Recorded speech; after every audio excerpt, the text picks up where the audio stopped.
بسم الله والابن والروح القدس اله واحد امين. تحل علينا نعمته وبركته من الان والى الابد امين. كل سنه وحضراتكم طيبين. لا نزال في بهجه وفرحه عيد القيامه في 50 يوم المقدسه، ونقول 50 المقدسه يعني 50 يوم، مش ال50. ال50 دي رياح، دي بتروح. احنا في ال50 المقدس. والكنيسة تعايشنا في هذه الفترة من خلال قراءات روحية عميقة لتدلل على أن يسوع المسيح هو الذي أقام ذاته بذاته، فهو الله.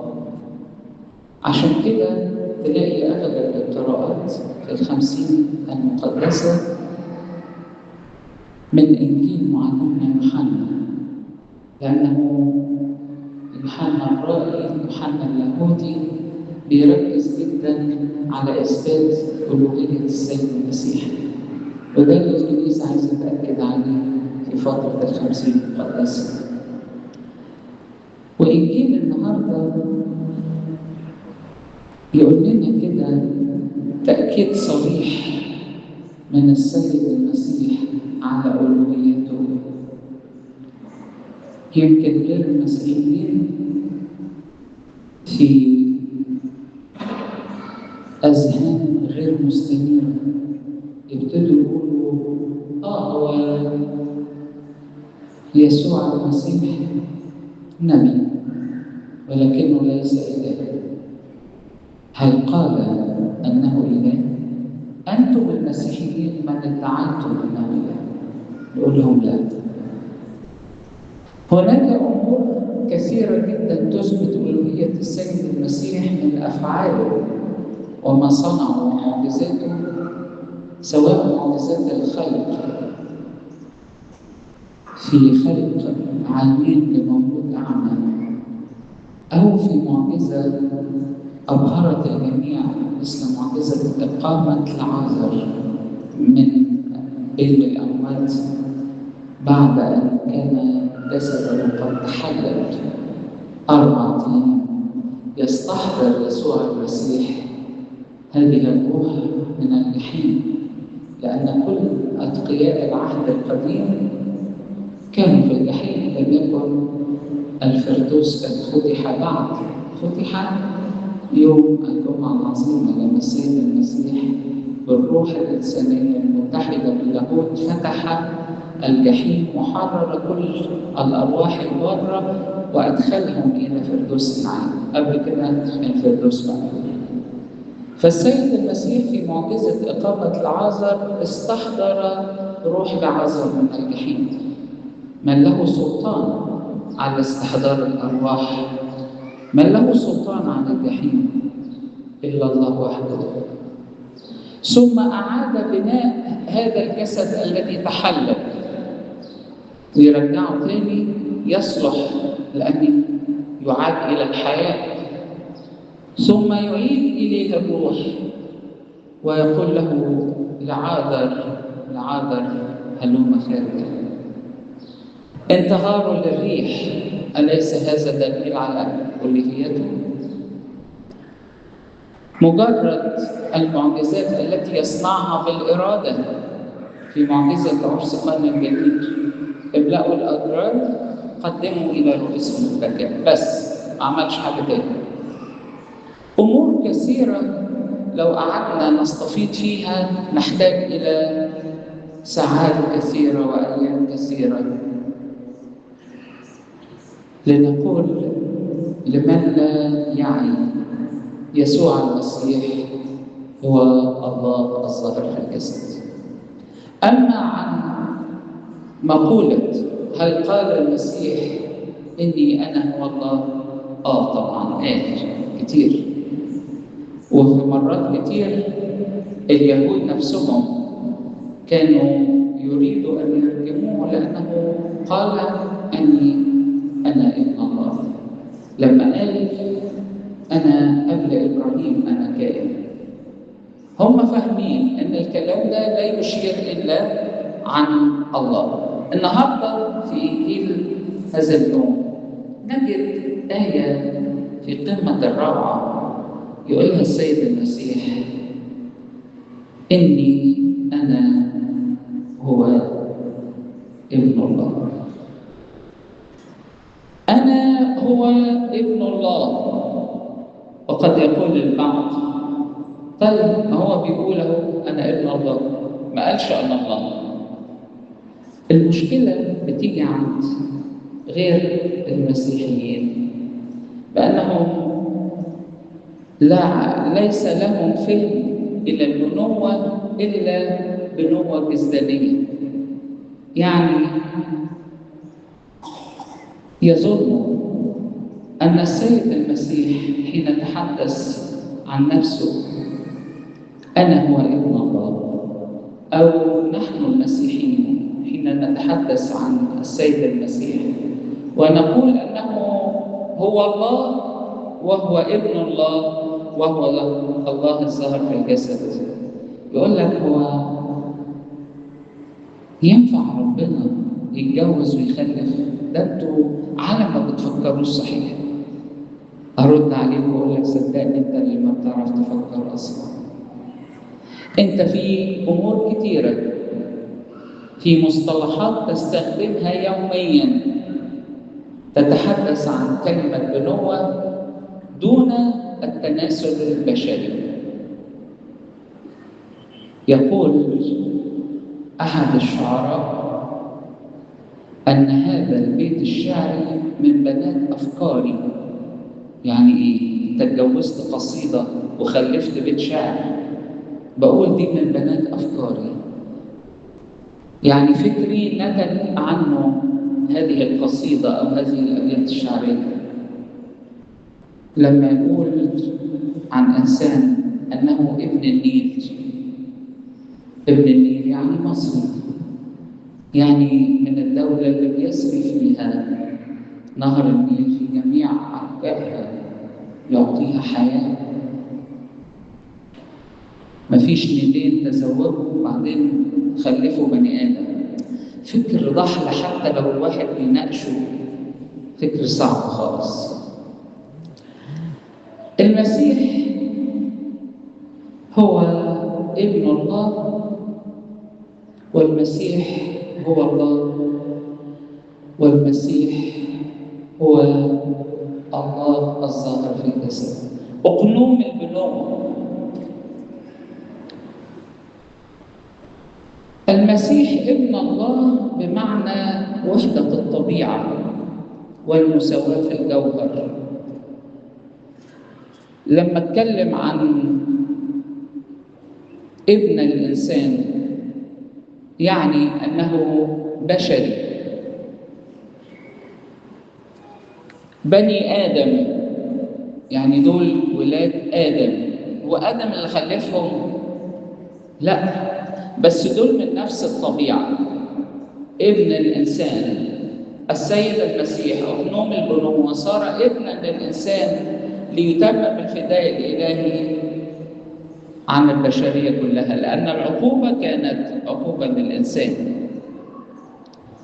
ابن الله يعني أنه هو الله. عشان كده السيد المسيح حين كان يتحدث مع اليهود نجد في إنجيل معلمنا يوحنا الإصحاح 5 أن اليهود من أجل هذا كان اليهود يطلبون أكثر أن يقتلوه، لأنه قال أيضا أن الله أبوه معادلا نفسه بالله. يبقى اليهود فهموه صح. اليهود ما قالوش حاشا لله أن يتزوج، لا، هم فاهمين يعني إيه ابن الله، هو المسيح المنتظر، هو الله الظاهر في الجسد. فلما فهموه صح قالوا أنت بتتجاسر وتقول إنك ابن الله، وابن الله يساوي الله؟ لأنه من جوهر الله، من طبيعة الله.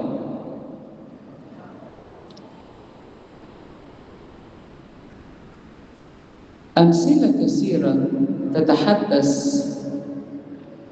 عن معنى البنوة الروحية. المسيح قال: أنا هو ابن الله.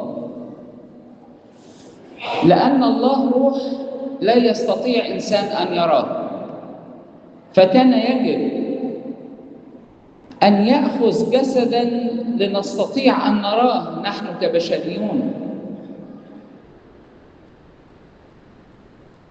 لضعف القدرة البشرية في عيوننا وإمكانياتنا لا نستطيع أن نرى الروح.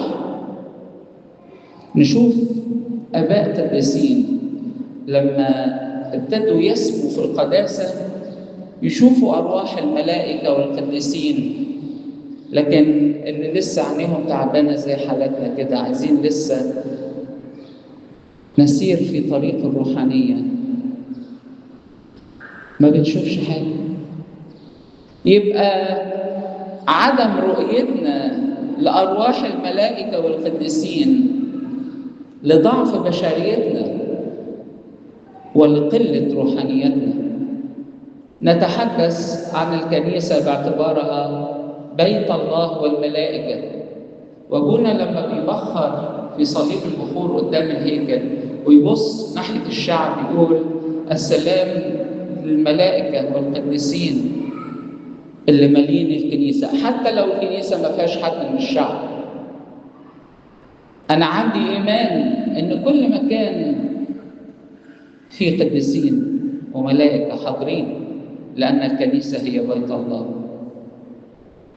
فعدم قدرة الإنسان على الرؤية لا يعني عدم وجود هذه الطغمات الملائكية. فالله لمحبته للبشر حينما وجد أنه لا طريق لأن يصل إليه الإنسان إلى الله إلا أن يتجسد الله نفسه من وقت خلقة الإنسان، وأستطيع أن أقول وقبل أن يخلق الله الإنسان يعرف أن آدم وحواء سيسقطوا في خطية كسر الوصية، وأنهم سيسعوا جاهدين لترويض أنفسهم والوصول إلى الله، ولكنهم سيفشلوا لسبق علم الله. وكان الله مدبرا لخطة تجسده أقنوم البنوة، عقل الله الناطق ونطق الله العاقل. سأتجسد وآخذ جسدا بشريا لأستطيع أن أنفذ العدل الإلهي وآخذ الإنسان وأرفعه إلي. ابن الله تجسد وصار إنسانا. ابنه من نفس جوهره والنفس كيانه. في رسم كده بيشرحوا بيها الثالوث لكونه واحد في الجوهر ولكنه مثلث الأقانيم. لو تخيلنا مثلث وكتبنا عند أحد أطرافه ألف والزاوية الأخرى ب والأخيرة ج، هو مثلث لأنه له ثلاث زوايا وثلاث أضلاع. مثلث. هذا المثلث جوهره أنه من ذهب، مصنوع من ذهب.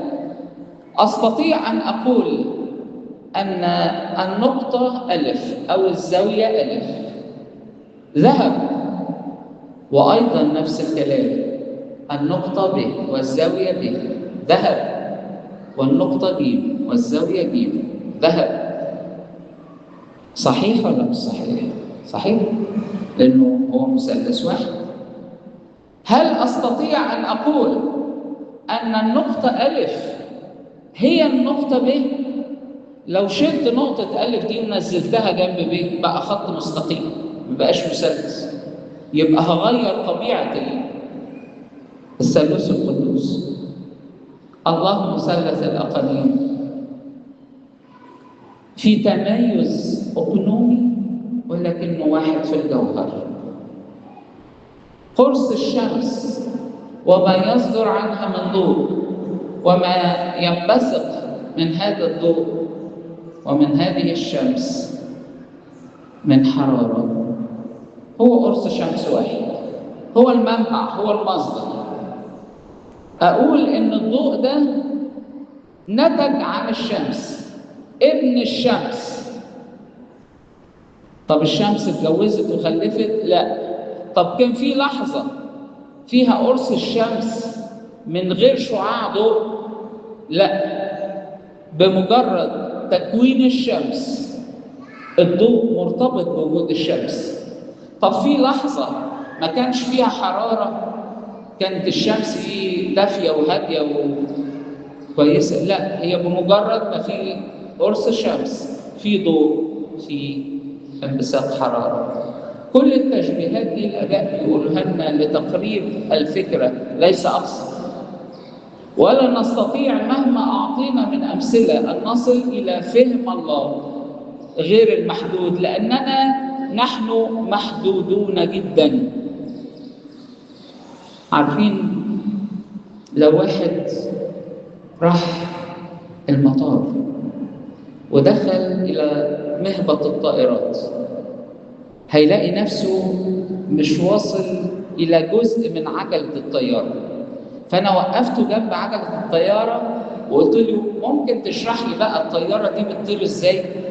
أنت شايفها إيه؟ يقول لي ده أنا مش شايف الكاوتش بتاع العجلة. تقول لي التكنولوجيا بتاع الطيران دي بتطير إزاي؟ والجناح ده مواصفاته إيه؟ وقوة الدفع تبقى إزاي؟ وإزاي بترتفع؟ أنا مش فاهم حاجة، مش فاهم. بس ممكن من بعيد شوية حد يشرح لي الطيارة، ممكن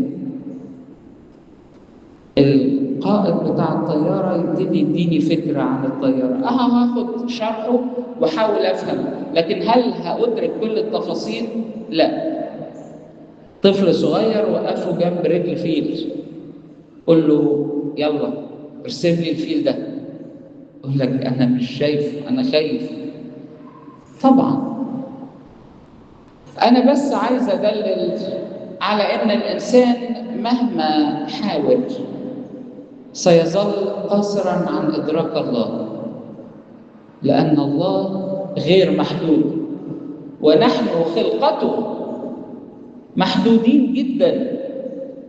مهما بلغ الإنسان في التطور والتكنولوجيا والعلم لن يستطيع أن يستوعب الله نفسه، ولكن الله يعطينا ذاته بصورة مبسطة لنفهم. ابن الله أقنوم الكلمة يسوع المسيح تجسد وصار إنسانا وأخذ الذي لنا وأعطانا الذي له. السيد المسيح الذي تحدث عن نفسه وقال إني أنا هو ابن الله، نجد يعلن أنه أيضا مساوي لله، ويقول في يوحنا 10 أنا في الآب والآب فيا. هو في ابن يبقى جوه أبوه، ولا في أب يبقى جوه ابنه؟ لو احنا بنتكلم عن بنوة جسدانية، أنا في الآب والآب فيا، من رآني فقد رأى الآب. المسيح يعلن في أكثر من مرة بأنه مساوي لله ومتحد به. المسيح يعطي حياة أبدية. يسوع المسيح الذي له السلطان على استحضار روح العازر من الجحيم، والذي له السلطان أن يعطي كلمة للص اليمين اليوم تكون معي في الفردوس. من هو هذا؟ مين ده اللي يقدر يتحكم في السماويات؟ مين ده اللي يقدر يتحكم في الجحيم وفي الفردوس؟ مين ده اللي يوعد بملكوت السماوات؟ في بيت أبي منازل كثيرة، سأذهب وأعد لكم مكان ثم آتي لأخذكم. مين ده اللي يقدر يتكلم وهو مش الله؟ إزاي؟ مين اللي يتكلم ومجرد كلمته تكون نافذة دون استعطاف ولا محاولة إرضاء الله بكلمات أو صلوات ليصنع الله معجزة؟ يسوع المسيح في معجزات كثيرة كانت بالإرادة، باللمسة يكفي. يسوع المسيح هو الله ولا ابن الله؟ قال عن نفسه أنه ابن الله ليعلن لنا أن الله مثلث الأقانيم. الله من غير المقبول أن يكون وحدة مصمتة، مش ممكن. ولا نستطيع أن نقول أنه أقنومين فقط، لأن الله محبة زي ما قال القديس يوحنا في رسالته الأولى. الله محبة. لو كان هو وحدة واحدة، أقنوم واحد بيحب نفسه، في علم النفس يسموه ده إنسان مريض، ده نرجسي، حاشا الله طبعا يعني. ده إنسان مش شايف في الدنيا غير نفسه، ومش ممكن يكون الله بهذه الصورة. وأيضا من غير المقبول أن تكون محبته لآخر وفقط. لو قلنا أن الله من أقنومين، هتكون محبته منغلقة على هذا الأقنوم الآخر. محبة متبادلة، 2 أصدقاء، 2 أزواج، 2 عايشين مع بعض بيحبوا بعض ومعادين الناس كلها، دول 2. محبة منغلقة، إن أحببتم الذين يحبونكم فأي فضل لكم. ولكن هذه المحبة المنغلقة تستطيع أن تصل إلى الجميع بمجرد أن نضيف إلى هذين الاثنين ثالث. لما يضاف ثالث في اللغة العربية اسمهم إيه؟ جمع. 1 اسمه مفرد، 2 مثنى، 3 جمع. طب 30 جمع، 300 جمع، 3000، 3 مليون، 3 تريليون جمع. خلاص، فتحقق الهدف من خروج المحبة من 2 إلى محبة غير المحدودة. هكذا أحب الله العالم حتى بذل ابنه الوحيد لكي لا يهلك كل من يؤمن به بل تكون له الحياة الأبدية. هكذا المسيح يتحدث عن أنه ابن الله ليعلن لنا أن الله مثلث الأقانيم. الله كائن في ذاته، عاقل في ابنه، حي بروحه. الله الكينونة، المصدر، عقل الله الناطق ونطق الله العاقل هو يسوع المسيح، أقنوم البنوة. وروح الحياة والروح العاملة فينا هي الروح القدس. المسيح لما هيتكلم بعد كام يوم كده نحتفل بعيد الصعود مع تلاميذه، يقول لهم أنا مش هترككم يتامى، ما تخافوش، أنا سأرسل لكم الباراكليت، الروح المعزي، سيبقى معكم ويدوم فيكم. ده روح الله. الله مثلث الأقانيم يصل بمحبته إلى الجميع، لأنه خرج عن حب الفرد والحب الثنائي إلى الحب الغير محدود. طب ليه ما يكونوش أكثر من 3؟ احنا قلنا مش هتفرق. المحبة خرجت، والمحبة تستطيع أن تصل. الله ما بيعملش حاجة ملهاش لازمة. وبهذه الصورة نستطيع أن نفهم نعمة البنوة لله التي نأخذها. وهنا لازم نفرق في نقطة أخيرة بين بنوة الله يسوع المسيح أقنوم الكلمة، وبين بنوتنا نحن كأبناء الله. نحن أخذنا نعمة البنوة من خلال سر المعمودية. فصرنا أبناء لله، أبناء بالتبني. الله تبنانا، ولكن بنوة أقنوم الكلمة هو بنوة من ذات الجوهر، بنوة قبل كل الدهور وإلى الأزل. الإنسان ينال نعمة من الله فيصير ابن الله بالتبني، ولكن بنوة يسوع المسيح أقنوم الكلمة إلى الله هي بنوة من ذات الجوهر، نور من نور، إله حق من إله حق. مش ده اللي بنقوله في قانون الإيمان؟ هكذا يشرح لنا الروح معنى نعمة البنوة الله.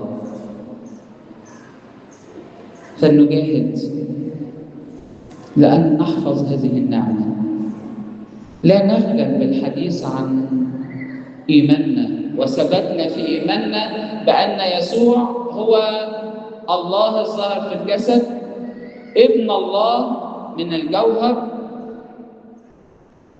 هو أقنوم البنوة. لا نخجل بأن نجاهد بهذا. اوعى أي حد يكلمك ويجيب في سيرة الكلام كده، يعني ما هو ده مذكور عندنا أنه نبي، قل له عند إيماني أن إله مش نبي. إيماني أنه إلهي الله الظاهر في الجسد الذي نفذ العدل الإلهي ووفى حكم موت الإنسان على عود الصليب من أجلي، ودفن في القبر من أجلي ليدفن خطاياي، وأقام ذاته بذاته ليقيمني من الخطية، ويصعد ليجلس في يمين أبيه إلى الأبد في قوته وجبروته، وسيأتي في يوم الدينونة ليدين المسكونة كل واحد حسب عمله. ربنا يدينا أن نتنعم بهذه البنوة المعطاة لنا، وأن نحفظ أنفسنا طاهرين لائقين بنعمة هذه البنوة. لإلهنا كل مجد وكرامة من الآن وإلى الأبد، آمين.